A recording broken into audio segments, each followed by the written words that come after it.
This is bio. Louie Palu is a Canadian documentary photographer and filmmaker whose work focuses on social and political issues such as war, human rights, and poverty.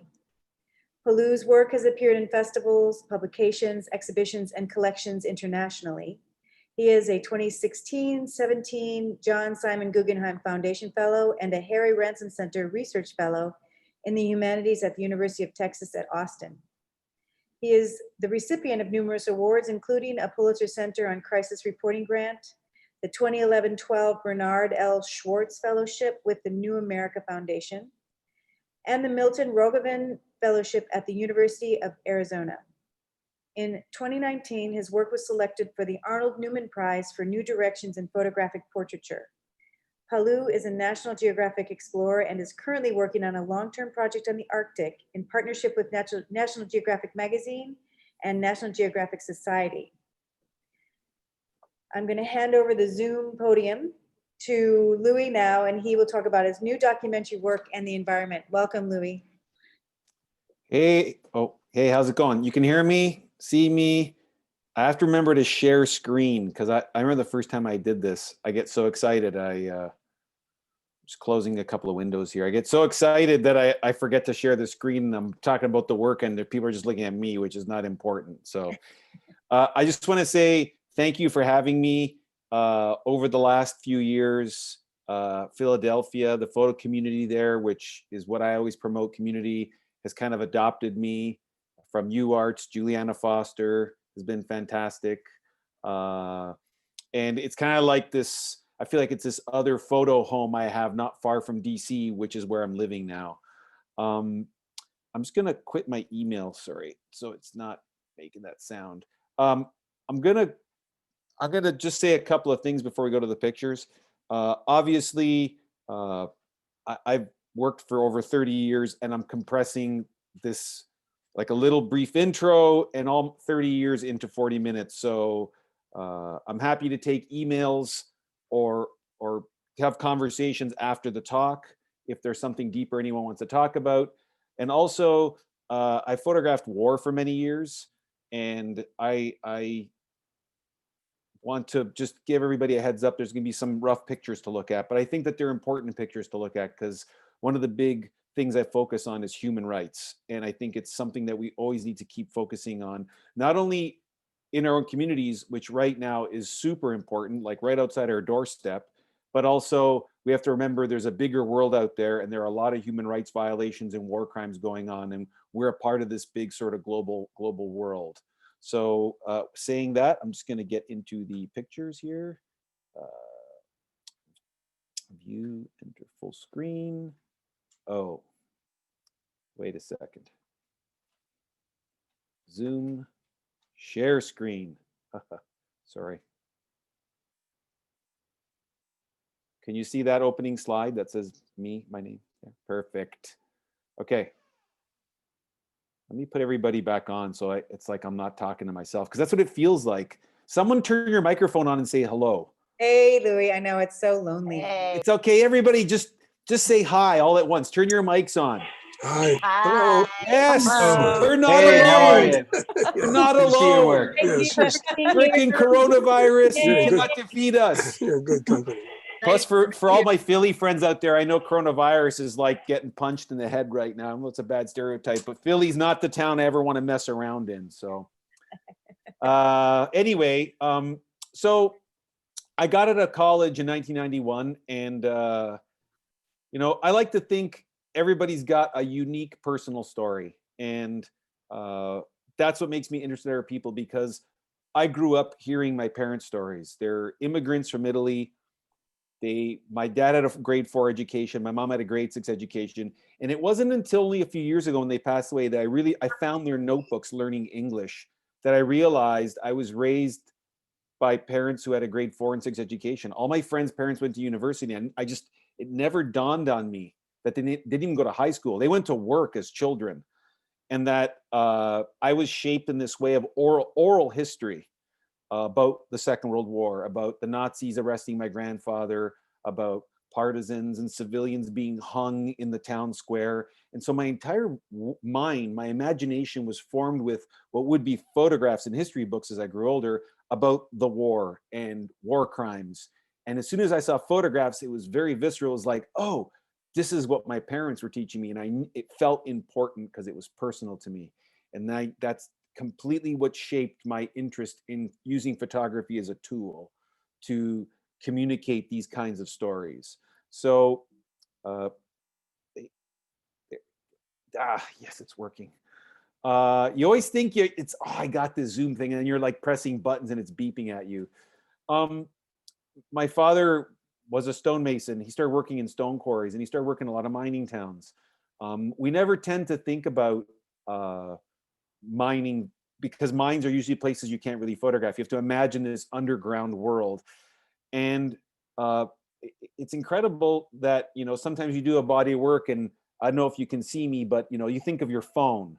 We all have these phones in our pockets right now. 22 different metals come from these mines, and who are these workers and what are their lives like? And stop beeping at me. There we and just what's the daily life of these workers? And that was my first body of work. I was an intern to Mary Ellen Mark. And I was in New York in 1991 when my hair was down to my waist, roughly. Slayer shirt, just to get the visual. And it was exciting times. I was working for Mary Ellen Mark. I got out of college. I started doing this project, and I worked in about 3 different bars to start this project off. And it ended up becoming this 12-year project. And people have asked me about assignments, and I don't really do very much assignments. I have done assignments, but now I mostly, and I've always done long-term projects where I collaborate a lot with the people I'm photographing. I live with them. I spend a lot of time with them. I ask them what they think I should be photographing and what I should be talking about. And that led to this project. And sorry, the Miners Project, all this work can be seen on my website, by the way. It led to a book, and it led to this. A union official saw my miners' work and a lot of the work I did around industrial disease. And he asked if I would come and meet this man. This is Blaine, who's passed away from his cancer from asbestos. And this was like my first real dealing with an injustice. And I photographed him. He wanted me to photograph him till he died from this terrible cancer called mesothelioma. And so I continued the project, did investigative work all over the world where asbestos was being sold and used. And it's one of the projects where actually people have given me feedback that this work was a part of the banning of asbestos in Canada. And I really felt like it may not be the most visually aesthetic work.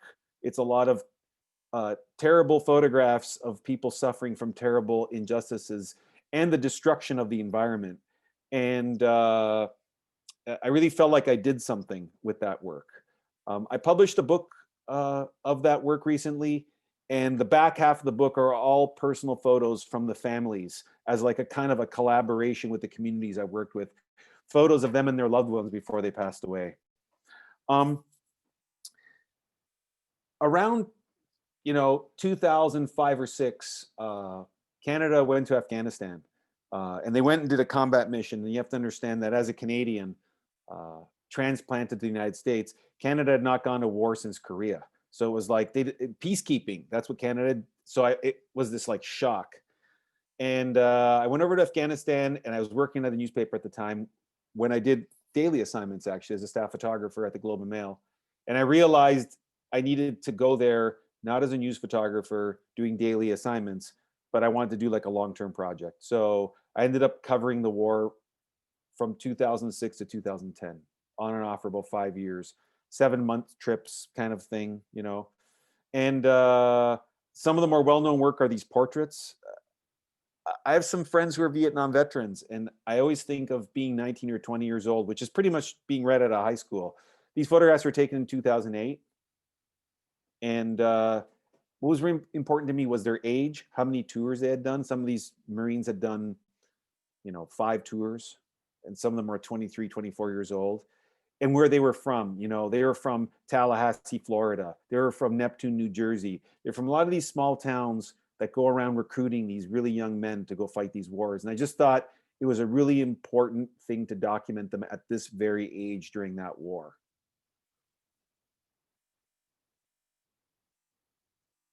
You know, I had been covering fighting somewhere else for a few months. And when I got to these Marines, they were at the end of a 7-month deployment. They'd been living pretty much in abandoned, destroyed houses. And they just looked so consumed, like ghosts of who they were. I'm actually friends with all of them. And whenever I show the work, I actually have always told them what I'm up to. Hey, I'm going to do the work with this. And it's incredible. I've known them for about 12 years. The humorous thing is sometimes there's a review somewhere that's not so positive, and I get these messages from Marines like, that guy, I know where he is. I'm gonna go get him because he wrote a. I no. Do not attack the curator. Do not beat up the critic, please. It was like a funny, like I said, no, it's okay. They're supposed to be critics.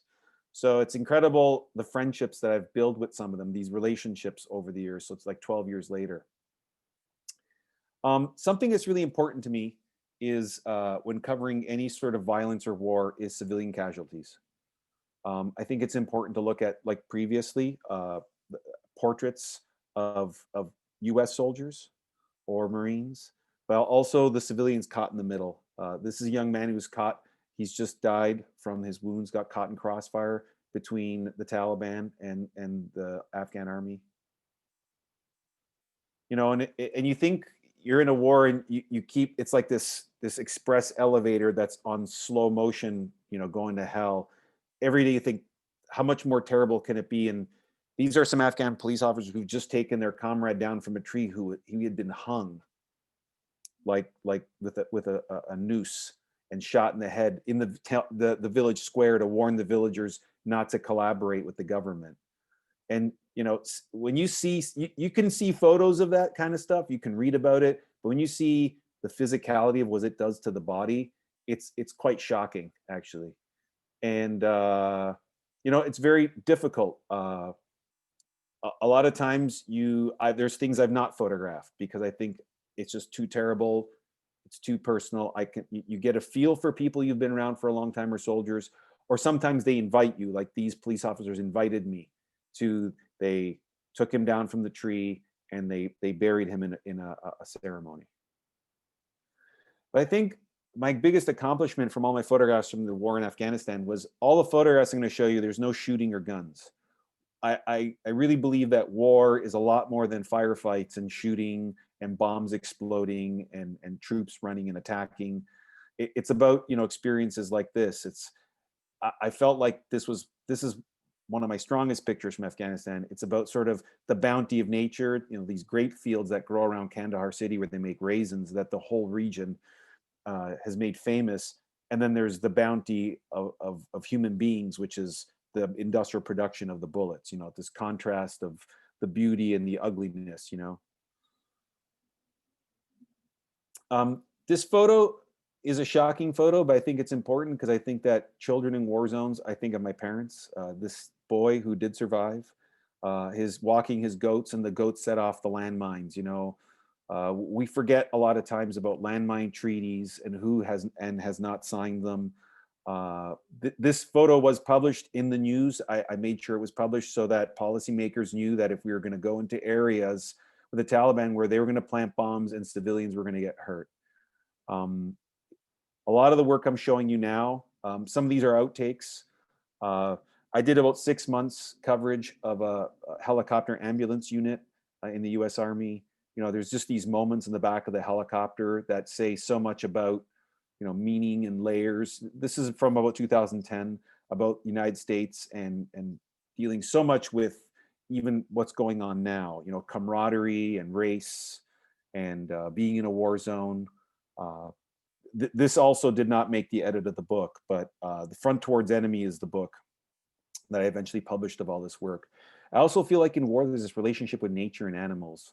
All the Afghan soldiers had these pet birds and they'd clip their wings so the birds couldn't get away. And it kind of was this metaphor for the Afghan army who pretty much were weak and were reliant on the US military.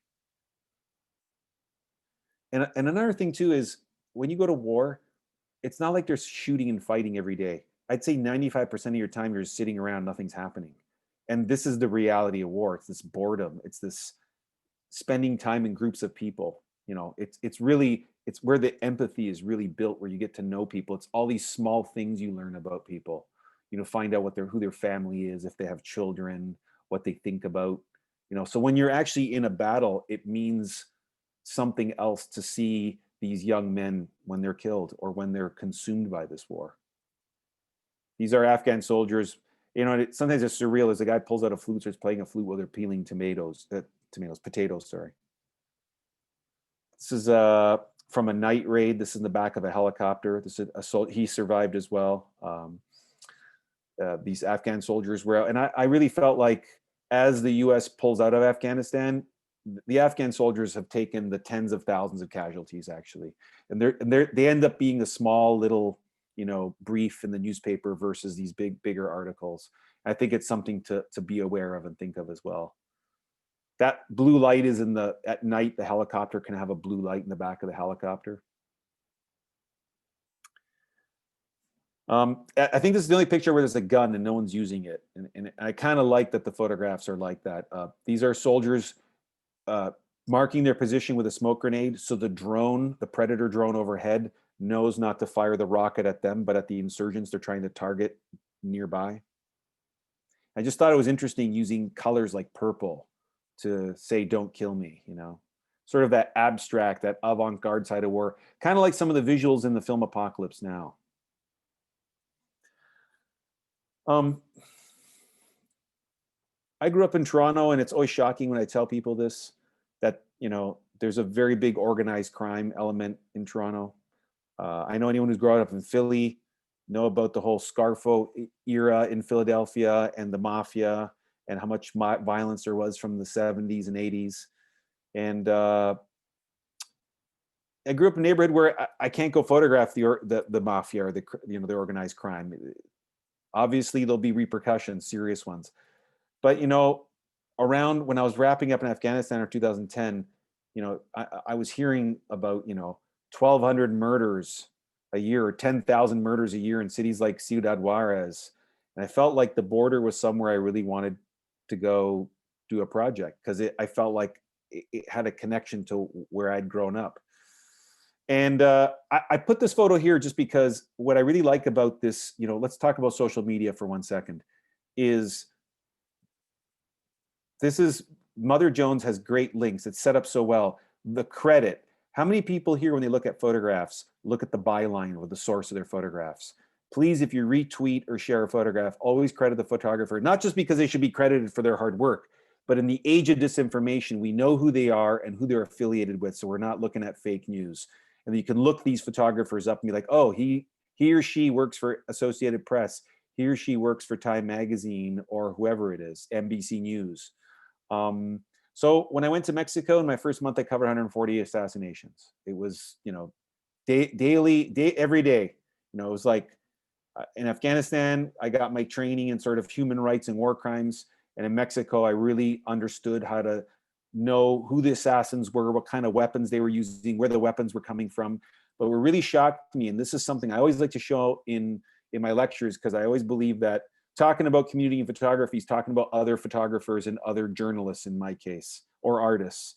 This is a partial list when I worked in Mexico of all the Mexican journalists who've been murdered or disappeared up until 2013. Disappeared, they probably buried them, killed them, melted them in a barrel of acid, unfortunately, or some terrible thing like that.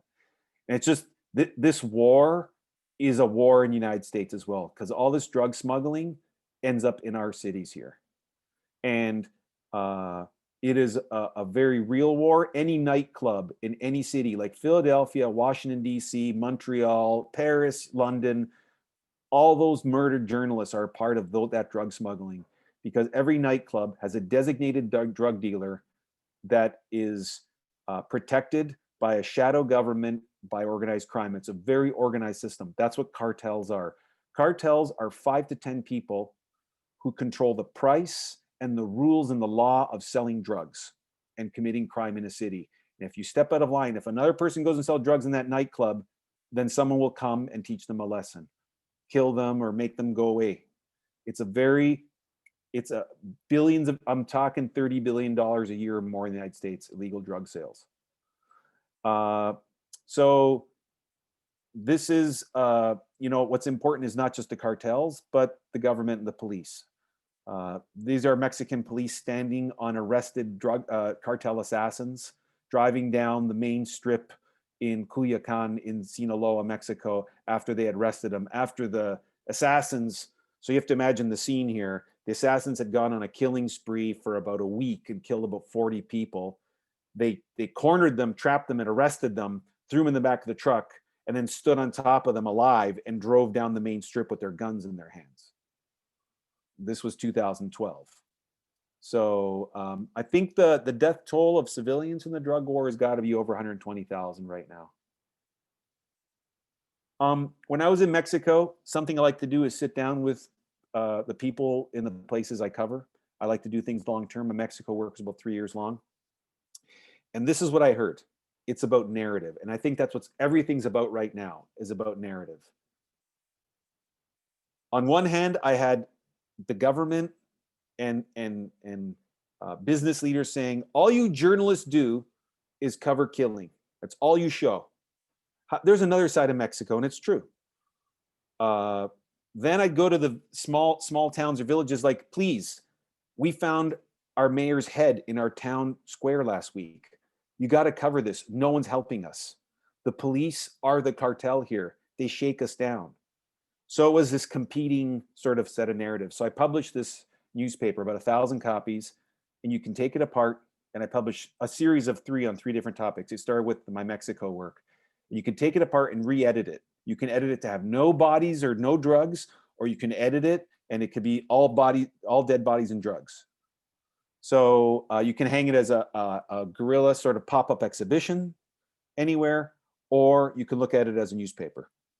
I also did when I have a very big body of work on Guantanamo Bay, the prison in Guantanamo Bay. I've been there multiple times, where you can edit out all the detainees like there never been detainees there, or you can make it all about the detainees. And then I get to this, and I'll show you inside this one. This one's Federal City. I started a project on Washington, D.C. as soon as I arrived here in 2007 when I moved here. And really, it's about a lot of things. It's about race. It's about the federal government and the local community, and these two communities that coexist but are completely separate places. You know, we think of Washington, D.C. What's the narrative? What do we think of? Capitol Hill, the White House, the president? Well, there are neighborhoods I can go in that have nothing to do with that, and people don't even think about that or connect to it. Say in a month in Washington, D.C., I could go to Walter Reed. When Walter Reed was in Washington, D.C., the federal government's decentralizing a lot of things. So Walter Reed Army Hospital, where everybody almost who's wounded by the war would come through there. Everybody from Iraq was coming through there. Amputees is now in Maryland, actually. They're looking at moving the FBI building. This city is changing in a very big way. You're on Capitol Hill. They're renovating, things like Lincoln's bust with a bag over his head. There's just these surreal sort of American, and I've been doing this. It's kind of like I do everything like an archive. I've been photographing things since 2008. The day after Obama's inauguration, those are the tape marks where the president stood and took his oath. And I really felt like that spot was a really important thing to document,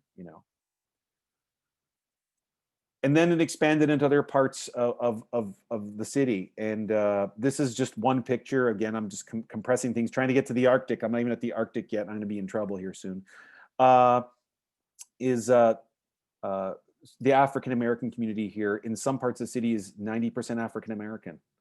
And I worked with a lot of people in those communities this is a photograph. This is Nikki. This is LGBTQ gang that formed to fight back against LGBTQ violence, which has a very high rate in DC. And so when I exhibited this is in the National Portrait Gallery. And what I love is it's in the room next to the room with all the presidential portraits.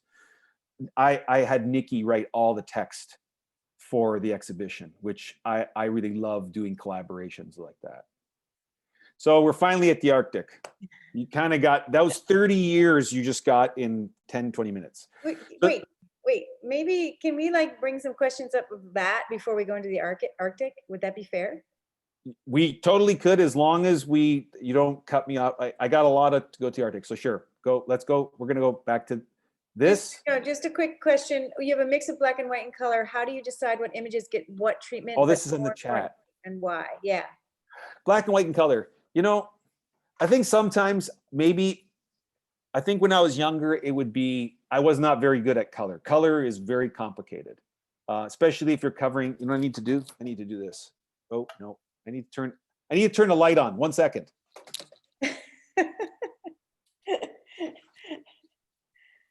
Sorry, I'm like, whoa, I'm looking a little dark there. I think I started in black and white because it was easier, and color was expensive. I started in the film days.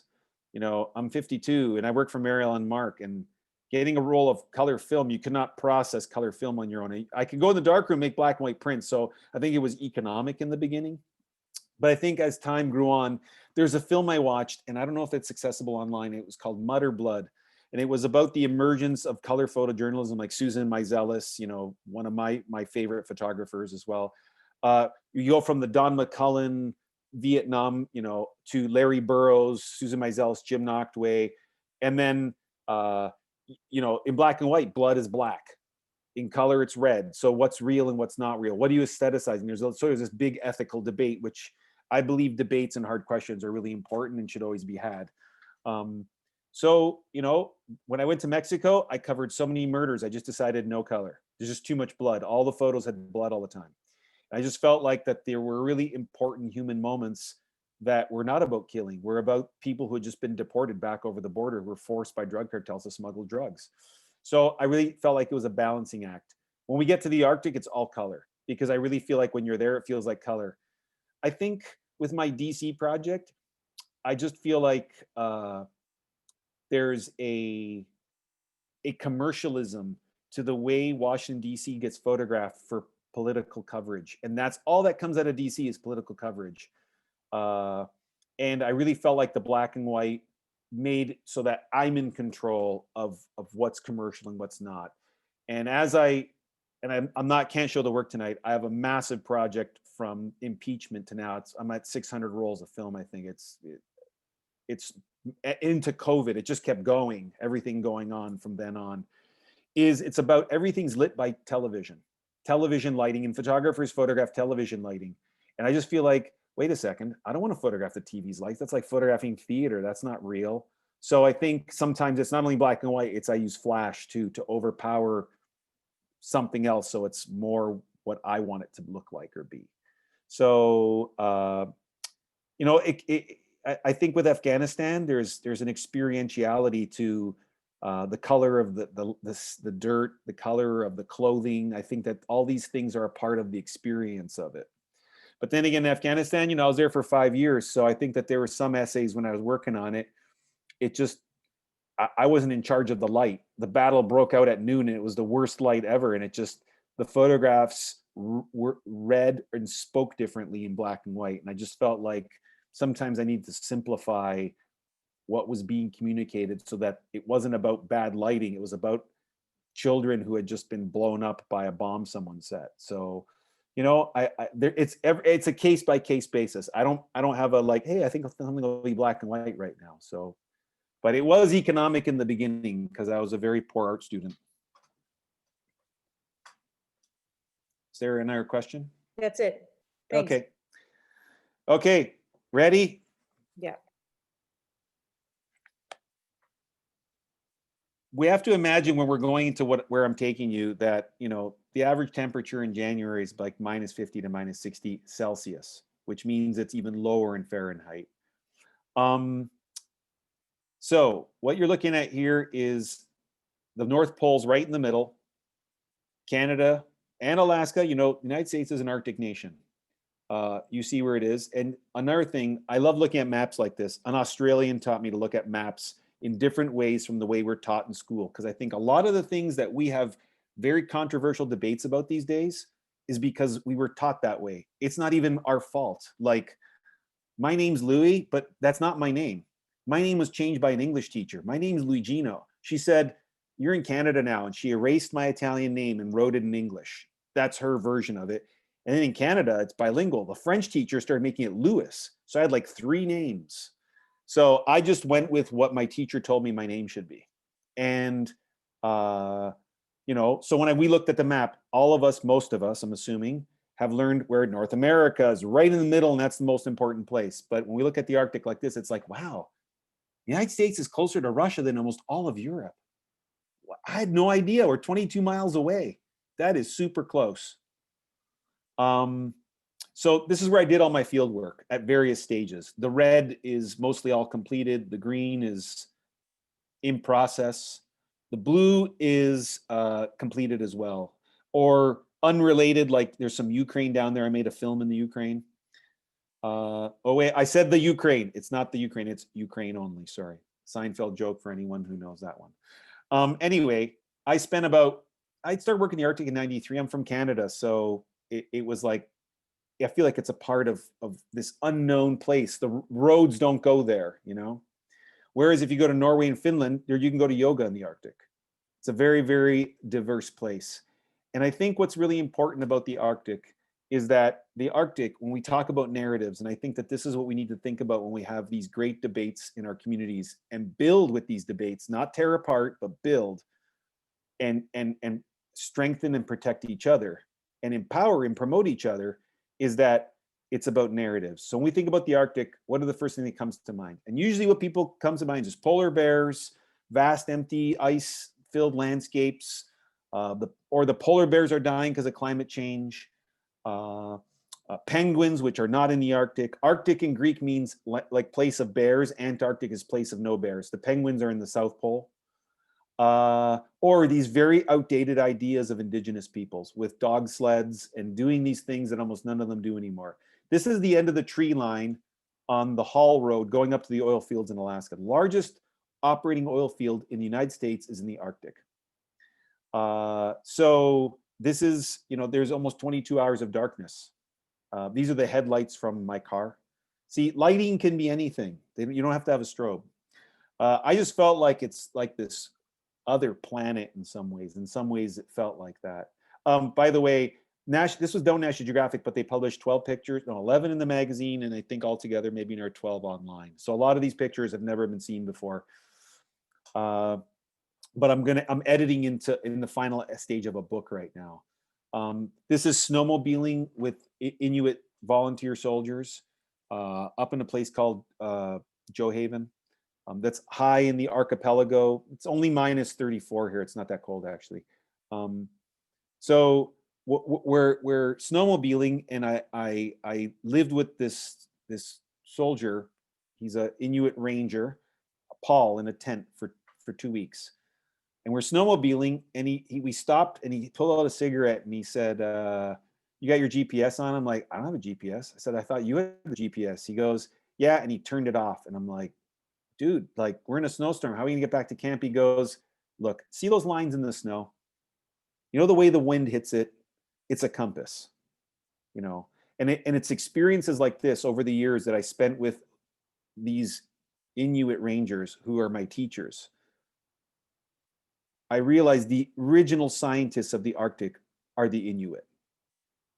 They have been scientists for thousands of years. They know how the ice, they may not put it into algebra or complex chemistry or physics, but they will outsurvive any scientist in the Arctic. They will know what animals will do before scientists know what they're going to do.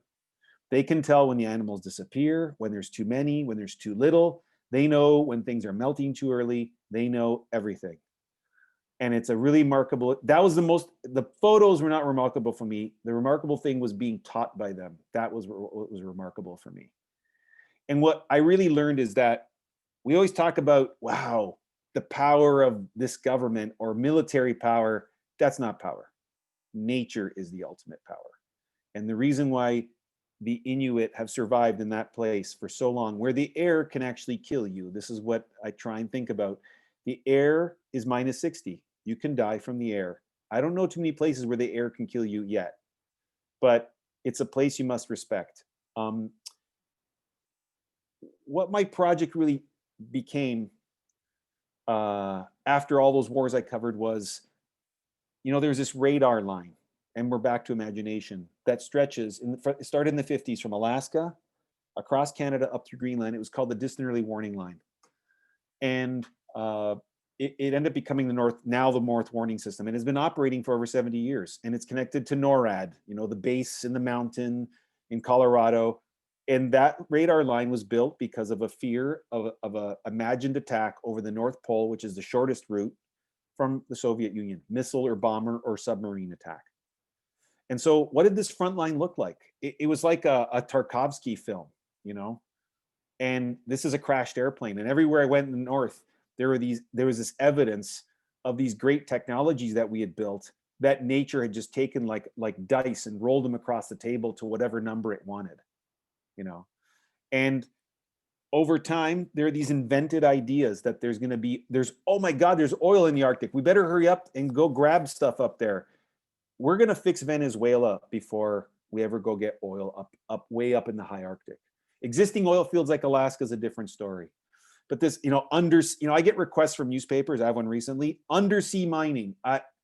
On this project, and when I researched these photographs on this project, I talked to some of the experts in oil and gas and mining, some from like investment firms like Goldman Sachs or the Wall Street Journal and Bloomberg.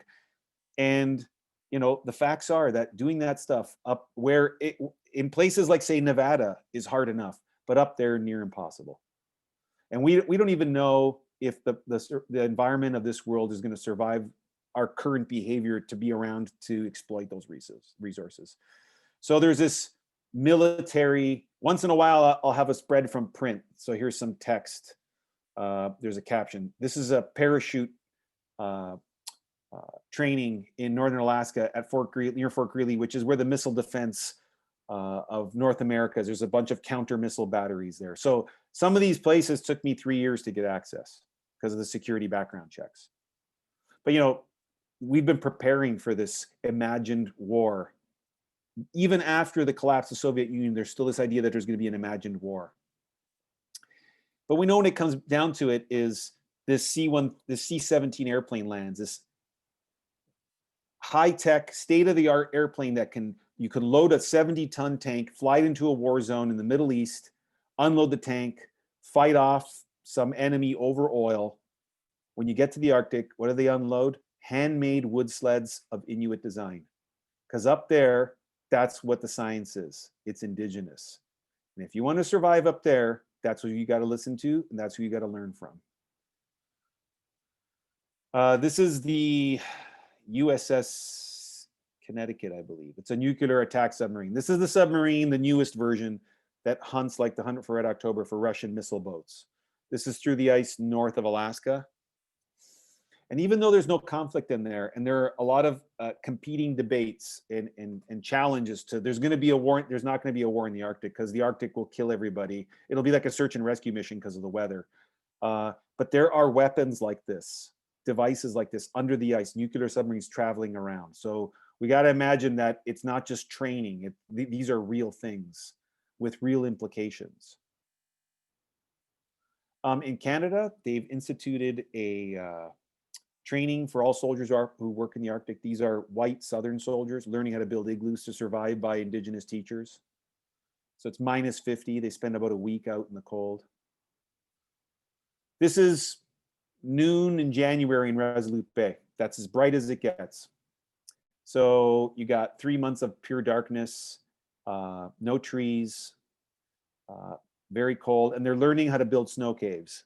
In some ways, I really felt like these were metaphors for how we're going to be living if we keep going along with what's causing climate change. Whether people want to debate what's causing it or not, in the end, it's happening. I don't know about what city you were in today, but the floods in Washington, D.C. were pretty crazy today during the rain. This is in Hall Beach, again, high Arctic town. These are devices to melt ice to make water. I mean, you have to understand when you go to the Arctic, it's not just -60, so you can't even take a bath or wash yourself. You can't wash your face, you can't drink, everything freezes. This is a polar bear skull from a hunt, a legal hunt actually, this Inuit soldiers. And what you realize is these are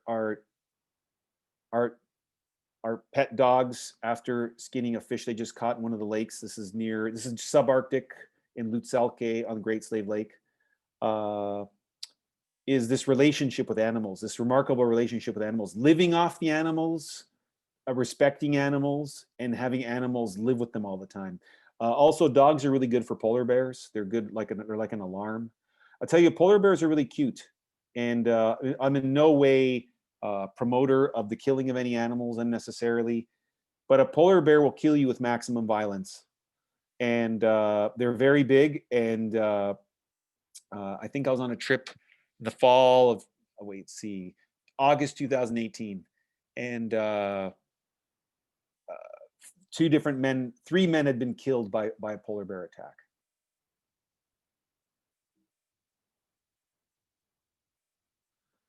Now, this is a caribou. Caribou are one of the, when we see the Inuit, whaling for some communities was a very important, and still is, like a once a year tradition. But one of the number one animals that is hunted mostly for the Inuit in Canada is caribou. This is butchered, and when I mean butchered, like at the butcher, they've cut it up in all the different pieces that they can have and share and take. But what you're looking at here is a refrigerator and a cutting board, like in your kitchen. This Inuit, I spent 2 weeks with this Inuit ranger. He hunted the caribou down. This is off Hudson's Bay, Rankin Inlet. He cut it up on the rock. The rock is his cutting board. Now, the ambient temperature, which for millenniums has been at a temperature that's like being in a refrigerator, so the meat doesn't go bad, is changing. So if we think about how we're affecting Indigenous life, it's not just ice, it's everything. It's everything they've ever done. It's this remarkable way of life that we are destroying, all of us, with climate change. So now you could pack this raw meat in a bag, and I ate raw caribou as well. You can pack this raw meat. If you think of the frost, the frost in the ground, the permafrost, and the 3 months of no light, you can't just plant a garden and get your nutrients that way. A lot of it's from uncooked meat. Now, this meat, when I'm out on the tundra, I can't go inside when it's minus 60. You got to be able to pitch a tent, light a fire, hunt, catch food, survive, melt water. You could die from dehydration because you can't find water because it's all frozen. This incredible way of survival and living is disappearing because we're changing the temperature. The meat will go bad in the bag. I could have this meat in the bag for a week because I'm living in a refrigerator, and now I can't. So these are some of the incredible little things you learn being with what I think is a redefinition of who scientists really are. Now, we're getting to the point here where I love doing this. I love promoting other photographers. So I've always been interested in archives. When I worked for Mary Ellen Mark, I worked on her archive. It was the early days of scanning. I'm in photography because I love other photographers' work.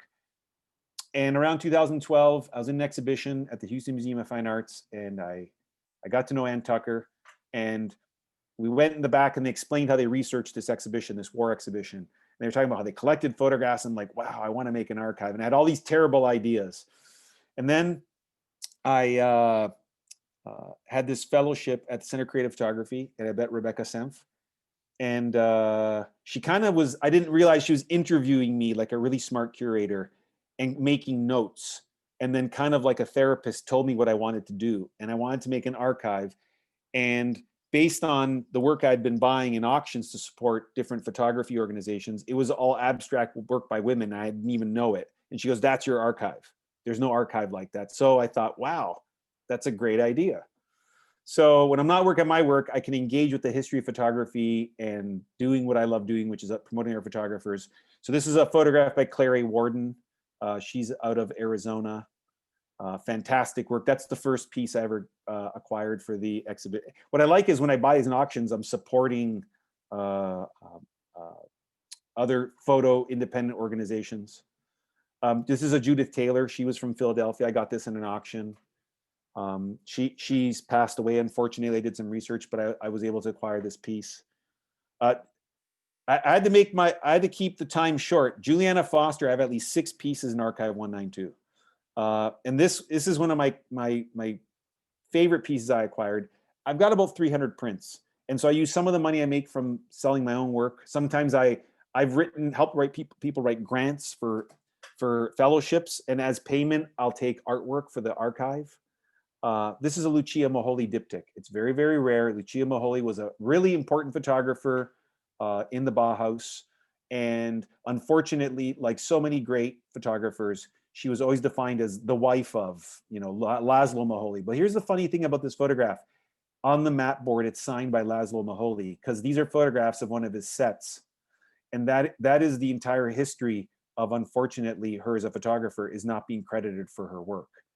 And that's what I think is something that I love doing, to not only give back, but to correct the history of photography. Because back to teaching, I was taught, I got this history of photography book, and I never really thought about it for many, many years.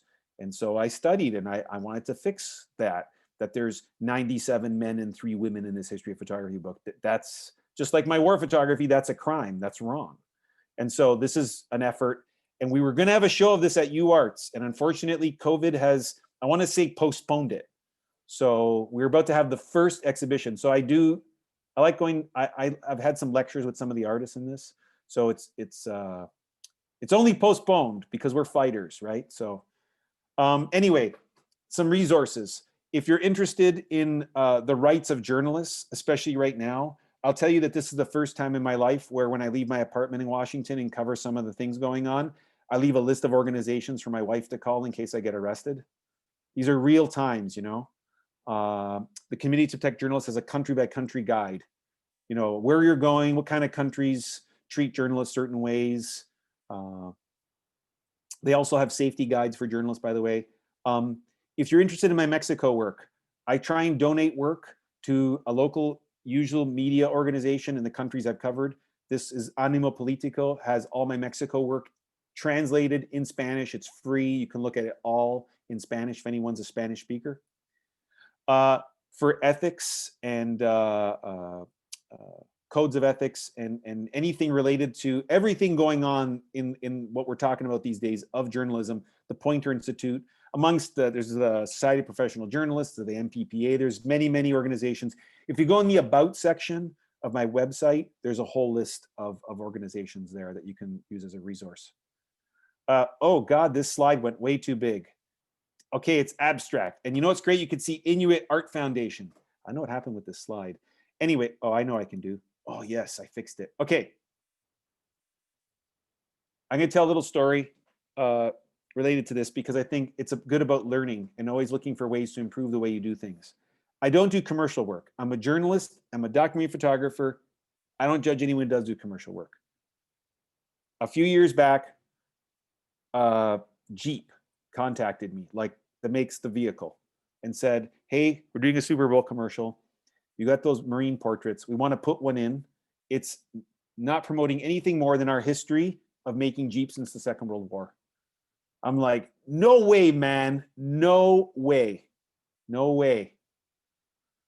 And I think I was at a bar and I was cursing, fuck that, man. Sorry, I had to swear. Fuck that. And one of my mentors was there and said, really? He goes, did you ask the Marine if he wants to be in it? He said, what if they pay a lot? Why don't you and the Marine find a charity and make them donate all the money to charity? Because it'd probably be a lot of money. He goes, and actually, have you ever taken a photograph where you knew money went to a charity or changed anything? And so I thought, wow, I never thought of it like that. So I started thinking, well, I should do this. I talked to them. I asked the Marine. He said, sure. We found a charity, and it's the one in the middle, Homes for Troops. They are an organization who builds mortgage-free homes for severely disabled veterans. We're talking people who are missing all 4 limbs. And not only did I thought let me see how far I could go with this. I got everyone in the ad agency to donate money. The photo, when it appeared, pleased the Marine and pleased his entire family. And I had probably got several $1,000s donated to this charity. And I thought, wow, I should do more of this. Not commercial, not that, but I should, anytime I make money from certain things, I should have some charities. Because I do get, and another thing is I get asked for auctions all the time. And it just gets to a point where I just can't make enough prints. I get too many requests. So I just thought I should have places that's related to my work. And so anytime there's a copyright violation and people have to pay, I'm like, well, I'll tell you what, I'll make you a deal. Instead of paying me that, I'll tell you what, why don't you donate it to this charity? And you know, it's funny, they double the money I was asking for sometimes. So if you want to donate, forget buying my books or anything like that. These are the 3 organizations I support. And if you want to donate $20, if you really feel like you want to make a difference in someone's life, Canadian Women from Afghanistan, they teach women how to become teachers in Afghanistan. The Inuit Art Foundation, if you're interested in the Arctic, if you want to do something for the Arctic, go get a subscription to their magazine. It is fantastic, actually. You're going to learn about artists and art that you've never even thought about before. So that's my pitch.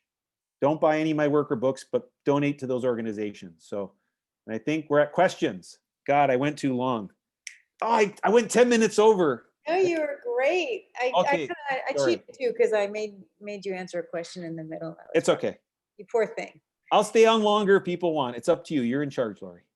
Actually, the artist is actually ultimately in charge. So if people have questions, we'll keep going for a few I think minutes. I saw 13 in the chat here. Whoa, no, that's 45. Wait, where's the chat? So I have a question for you. I'm going to read it. How do these projects start? What is in your connection? What is your in or connection to the community or place you live in and photograph? So I live in DC right now. So say my DC project, I walk on the streets every day. Some of the people I photograph are friends of friends. And a lot of times people see my work and say, hey, you should come and photograph this. Or I have friends who like, say, Nikki, my friend made a film spent several years making a film about her and her friends.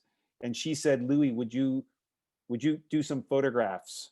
You know, could we work on a project and make still photographs and they could write with the photographs? And I was like, sure. So projects like that, I invest money in them. I don't sell, I don't really make any money back from those kinds of projects. I think when I went to Afghanistan, it felt like, hey, my country's going to war. They're going to drop bombs. They're going to probably kill people. I think it's important that people who vote and are taxpayers see where those bombs are being dropped, and how soldiers are behaving and who they're fighting and what we're being told about this war. And I think that it really comes back to, you know, as a kid, these stories still disturb me. Like, I think my dad was too young to be recruited into the Italian army, but his friend was very young. I think he might have been 17 or 18. He switched sides. He ended up in a German prisoner of war camp. You know, they used to make him fight guard dogs for food. Like, here's some scraps, and you have to fight, like literally get attacked by the dog to get food to eat. Or my father having a gun stuck against him against a wall as they arrested and took his father away. These stories, like when they're your actual loved ones, you know, it hurts you. It hurts you to think that that happened to them. Then you are helpless. And I think that a lot of times when people talk about PTSD, helplessness is a big thing. And I really understood why my dad smoked so much. My dad smoked like a chimney. That was his coping mechanism. My dad went to grade 4, going to therapy or something. That wasn't going to happen. He worked construction. And I never heard him complain. I never heard him say, well, that war sucked. You know, he mostly didn't talk about it. It's when he got old and he was nearing sort of death and he was ill where he started talking about it a little bit. But otherwise, you know, my mom, they bombed my mom, aerial bombardment. I'm thinking right now, imagine if an airplane flew over your town and dropped bombs in the middle of your city. So it felt really personal. I think that I was a really confused child and hearing all these terrible stories, and I really needed to know what happened to my parents. And I really wanted to make empathetic photographs so that people understood those kinds of experiences. And Mexico was, I'm not kidding, my neighborhood had organized criminals. Every few years they would clean house and there'd be a couple of dead bodies, and the cement union leader was killed, truck driver on his front. It's always that stereotype. The union official was killed at the diner, you know. So I really felt like in some ways it was a way of things for me working things out. And they always end up being long-term projects. I'm not really interested in, when I get called for assignments, I usually pass them on to friends. Because I'm not interested, you know, sometimes right now I haven't done any work for I'm not paid work is like 0 right now. But, you know, if you set yourself up with some revenue streams with royalties or print sale here and there, you know, you're kind of paying the rent right now. So You've gotten some nice compliments in there, so you can have a look. But please either raise your hand or put questions in the chat. I have a question, if it's okay, about the publication, the three The journals, newspapers. the three newspapers. Mhm. You printed them simultaneously, all three projects at once, No, or over time? in a row over time. Like the Mexico thing, I'll be honest. Uh, I, I did it to deal with, you know, it's this, you know, and then I took it to a class. I gave a lecture at George Mason University on narrative and how to control the narrative. And because people don't realize that, you know, sometimes when I see photographers get attacked, it's like, hold on, you know, there's like a chain of command here. Like there's a photo editor, there's the editor above them, there's good photo editors, there's really bad photo editors, there's not very good photographers or not very ethical photographers or just uneducated photographers. And I think sometimes when they make a mistake, we should not destroy their career. We should try and teach them and keep them in our community and say, hey, you know, you made a mistake and learn from these things, you know? I couldn't believe when I went to classes, no one understood the history of photo editing. You know, I'd say the biggest failure in photojournalism is that we have all these great books about photojournalists, but there's not any books on photo editors. Like there is a place where, you know, that's an art that's being lost actually. You know, the way you sequence pictures, the ethics of sequencing pictures, you know, what pictures mean. I'm a graduate of the Kalish workshop. It was, I like the word postponed this year. It is a visual editing workshop and ethics is a really important part of it. Anyone who wants to be a photo editor, not just about, hey, this picture goes good beside this picture, why you're picking those pictures, okay, what they mean, you know, ethically, you know, what are the layers there? And how to talk about pictures to people who know, when you talk to word editors, I'm telling you, man, that is a very complex conversation. And we need to be looking who our photo editors are and championing them. We need to, I want to do a book on photo editors. If there's a publisher out there, I want to do a book on photo editors to promote photo editors, interviews of photo editors, because it's a lost art. And there's a lot of lost histories of women photo editors that did a lot of the really important work, but some other man got the credit, you know. These are important histories. So I think that those newspapers became that. The Guantanamo one, when you see it, when I went to Guantanamo Bay, every day you take pictures, you take your, it's highly, you know, you have like 5 soldiers around you taking you around this highly curated sort of tour. And at the end of the day, they take your memory cards, put in a computer, and they delete your photos. And I what I did was, you know, I got this idea that, you know what, I'm going to shoot so much, they're going to have to edit through a lot. And they would write your file name numbers down on these letterheads, Guantanamo Bay, all your deleted pictures, and you could not recover those pictures under the punishment of law. And I thought, the pictures are not important. The deleted files are important for history. We have to know that when we look at photographs, you know, you're seeing this imagined idea of what Guantanamo Bay is, and there's an imagined idea of the history that we can't see. So it's about seeing and not seeing. And that's what those newspapers became about, seeing and not seeing. It's like the Arctic, you know, all these things we don't see. I could take you to neighborhoods in Washington, D.C., and you would not know you're in the nation's capital. They're beautiful neighborhoods, diverse, different neighborhoods. It could be the more Latin American, Honduran, Salvadorian. It could be more African American. All these great celebrations of part of what the diversity of what America is. And you couldn't see the White House or the Capitol anywhere. And so that's what it became. You know, became this idea about seeing and not seeing. There's instructions in the back of those newspapers of how to take them apart and edit them or re-edit them. The book Front Towards Enemy, the Afghanistan book, it's a deconstructed book. So it's a magazine. It has a newspaper. A 4th newspaper of the series is in that book. Portrait cards of the Marines, and an ode to Ed Ruscha, because I like how Ed Ruscha did things. It's an accordion where you can open it up and look at all 14 pictures at once, because you can never really see a photo essay all at once. Mm-hmm. And so you can hang it as an exhibition. You can edit US troops out of the war, and it makes you the photo editor. And I think that that's the most important thing beyond the photographs from those publications. Those newspapers are only available through Photo Eye, and I don't know how many are left, but they're starting to run out. So. Thank you. Ellen writes, fascinating presentation. Was there ever a time in Mexico that you were afraid for your own life? Yeah, I got death threats. Like when it's time, when they don't, when the local group, the organized crime group doesn't want you there, they will come and right to your face and tell you. Mhm. So I think when I was in Nogales, like I went to different parts of the border. Like I did the whole border, both sides, and parts of strategic parts where certain cartels were operating down in Mexico. And when I was in Nogales, I wanted to do two things. One, it was a spot where they were smuggling a lot of money back into Mexico and weapons south. And they were, that was an important thing. So there was very little violence there. Also, it was a place where a lot of migrants went. You know, the border is controlled by cartels. Anyone coming across the border, including migrants, the cartels control that traffic. They are the shadow government of the border, so to speak. And it's a highly sophisticated system. I stayed in Nogales on the US side, and I would cross over every day. It's just because there's no hotels on the other side. And we were told not to go photograph in this one hilly area because there's lots of tunnels under the border. They're smuggling tunnels.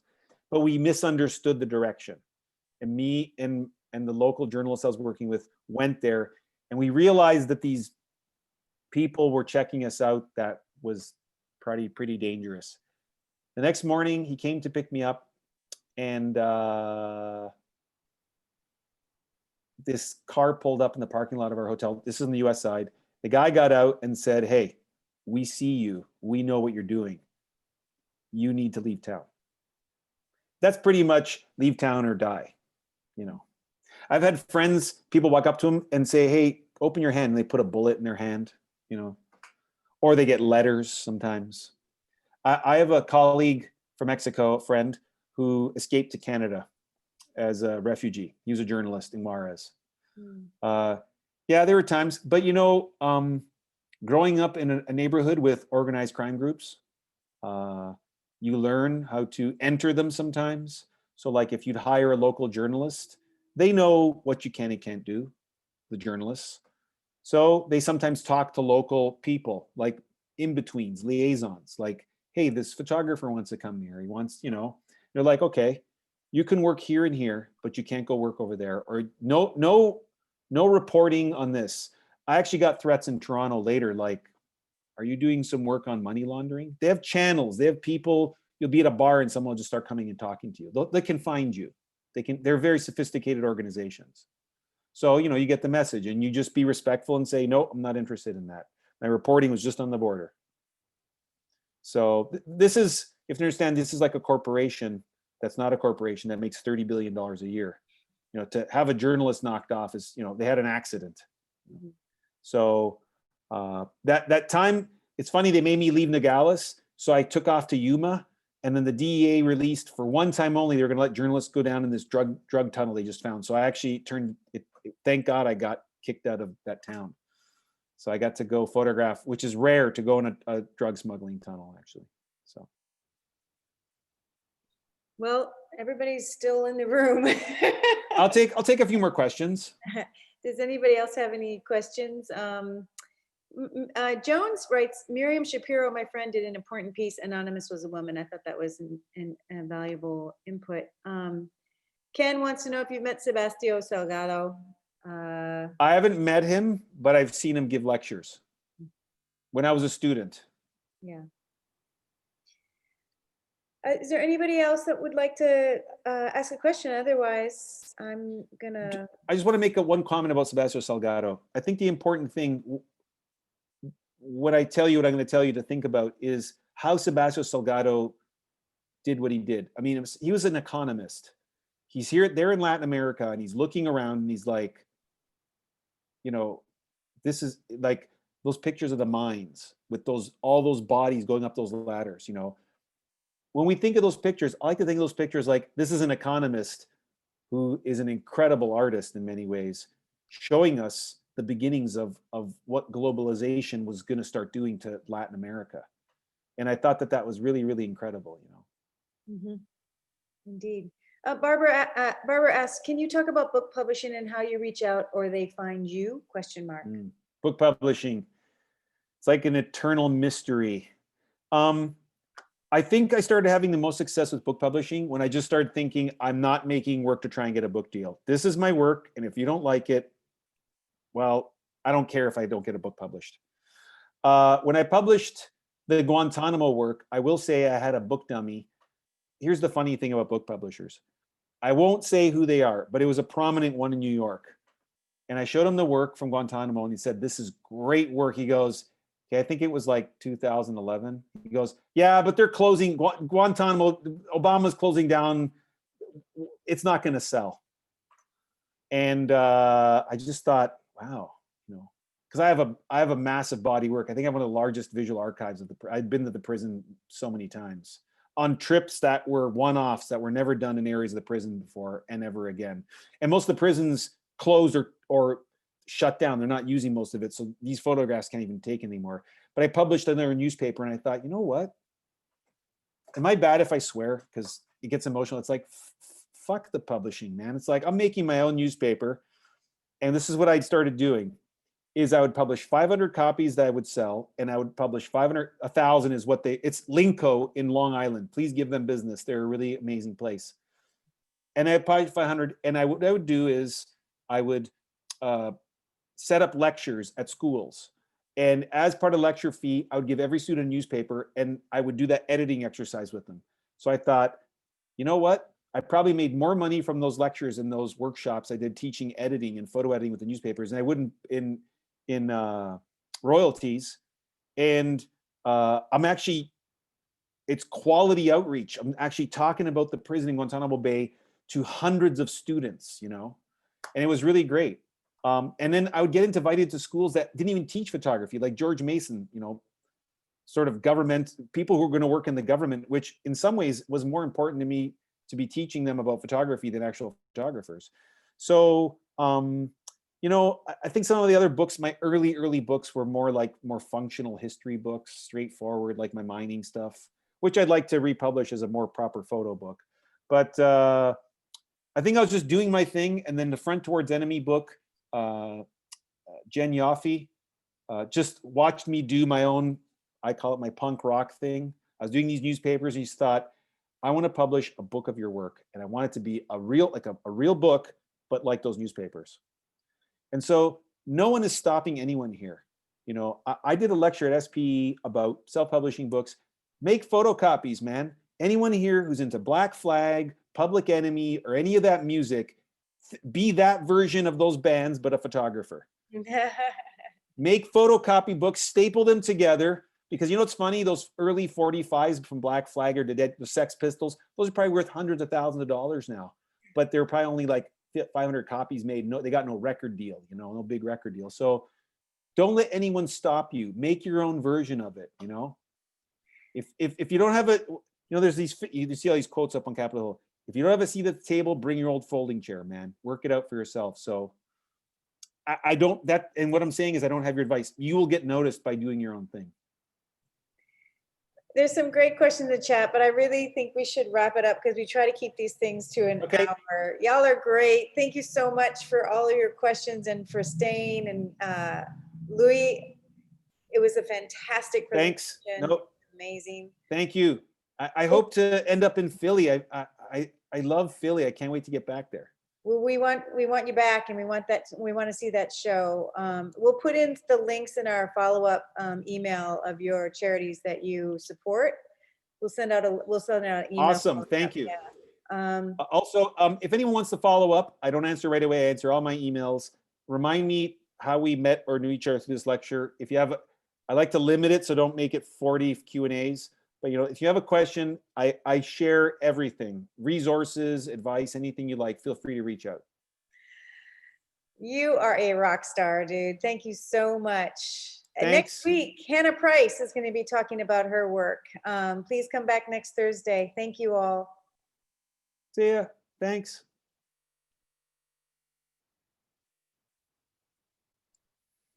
That was fun.